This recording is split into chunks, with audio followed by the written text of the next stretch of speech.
என்ன மகேஷ், தேங்காய் நாளா எடுத்து வச்சிருக்கேன். இன்னைக்கு என்ன பண்ண போறேன்? அதுவா வனஜா, அந்த காலத்துலலாம் நார் கடையெல்லாம் போய் வாங்க மாட்டாங்க. தேங்காய் உடிச்சிட்டு மிச்சம் இருக்கிறவங்க வச்சுதான் நார் யூஸ் பண்ணுவாங்க. இதை வச்சு யூஸ் பண்ணா பேட் ஸ்மெல், எந்த ஒரு பாத்திரத்துலயும் பேட் ஸ்மெல் வராது, கிருமிகள் வராது. இதை வச்சு எப்படி பண்ணலாம்னு பார்க்கலாம் வனஜா. ஓகே மகேஷ்.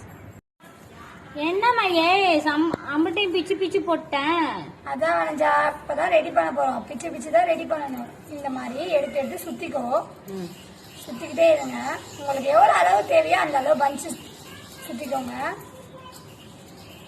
சிசர் கையிலேயே வச்சுக்கோங்க. அப்பதான் எக்ஸ்ட்ராஸ் எல்லாம் கட் பண்ணி விட்டுக்க முடியும். இந்த மாதிரி நல்லா ரவுண்ட் ஷேப்புக்கு எடுத்துக்கோங்க. இப்ப பாரு, ஊத்துறவே ஊத்துறாது. எக்ஸ்ட்ராஸ் எல்லாம் கட் பண்ணி விட்டுருவாங்க. ரவுண்ட் கொஞ்சம் நல்லா ரவுண்ட் ஷேப் எடுத்துக்கோங்க. எடுத்தப்பட்டு நம்ம வீட்டுல பூண்டெல்லாம் வாங்குவோம்ஜா, அப்போ ஒரு பேக் தருவாங்க. அந்த பேகை எடுத்துட்டு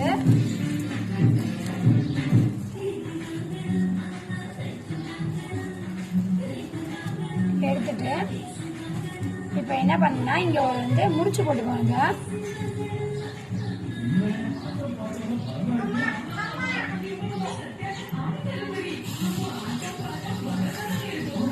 முடிச்சு போட்டு எக்ஸ்ட்ரா இருக்கிறத சிசர்ல கட் பண்ணிடுவாங்க.